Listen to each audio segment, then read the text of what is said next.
ठाणे येथे आयोजित पत्रकार परिषदेत महसूल मंत्री चंद्रशेखर बावनकुळे यांनी मुद्रांक शुल्क विभागाच्या महसुलासंदर्भात राज्य सरकारची भूमिका स्पष्ट करत शासनाचा एकही रुपयाचा महसूल बुडू दिला जाणार नाही अशी ठाम ग्वाही दिली. महसूल विभागाच्या कामकाजात पारदर्शकता, उत्तरदायित्व आणि कायदेशीर प्रक्रियेचे काटेकोर पालन करण्यावर सरकारचा विशेष भर असल्याचे त्यांनी सांगितले. पत्रकार परिषदेत बोलताना बावनकुळे म्हणाले की मुद्रांक शुल्काशी संबंधित कोणत्याही व्यवहारात किंवा प्रकरणात शासनाच्या महसुलाचे नुकसान होणार नाही यासाठी सर्व आवश्यक उपाययोजना करण्यात आल्या आहेत. महसूल सुरक्षित राहावा आणि नियमांचे काटेकोर पालन व्हावे यासाठी संबंधित विभागाला स्पष्ट सूचना देण्यात आल्या असून प्रत्येक प्रकरणाची सखोल तपासणी करूनच निर्णय घेतले जात आहेत. ते पुढे म्हणाले की राज्य सरकारचा उद्देश केवळ महसूल वाढविणे नसून कायद्याचे पालन करत नागरिकांना न्याय मिळेल याचीही खात्री करणे आहे. त्यामुळे मुद्रांक शुल्काशी संबंधित प्रत्येक प्रकरणाची हाताळणी पारदर्शक आणि नियमानुसार केली जाईल.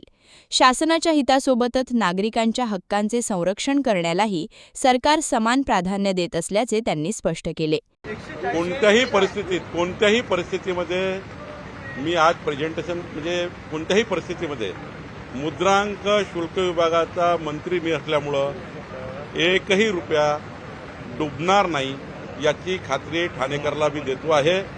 आजच जिल्हाधिकारी कार्यालयात मी प्रेझेंटेशन घेणार आहे आणि ठाणेमध्ये ज्यांनी मुद्रांक शुल्क बुडवण्याचा प्रयत्न केला, ज्यांनी गरीब माणसाला जी घरं द्यायची होती ती दिली नसेल, ज्यांनी माळाची घरं बांधली पण गरीब माणसाला जी घरं द्यावी लागतात ती दिली नसेल, जसं नाशिकमध्ये दिली नाही, त्यांची आम्ही पूर्ण चौकशी करणार आहोत.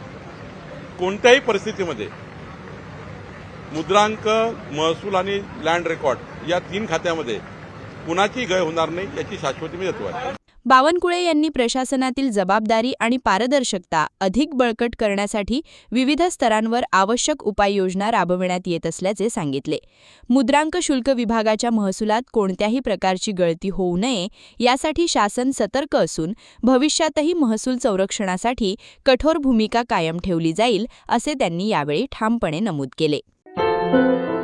क्या हुआ बहू? माँ, पाइल्स की बहुत तकलीफ हो रही है. तो तुम गुदरोग सर्जन के पास क्यों नहीं गई?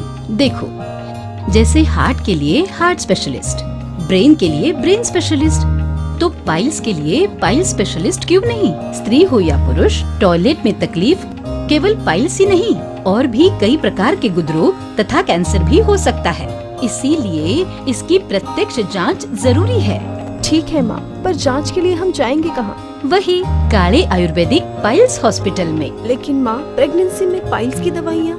प्रेगनेंसी में आयुर्वेदिक दवाइयाँ सुरक्षित होती है. जनहित में जारी. काले आयुर्वेदिक पाइल्स हॉस्पिटल, औषधि चिकित्सा तथा सर्जरी ट्रीटमेंट उपलब्ध. हमारा पता उमरेड रोड, दिघौरी बस स्टॉप के पास, नागपुर. अधिक जानकारी के लिए वेबसाइट पर जाएं kalepileshhospital.com.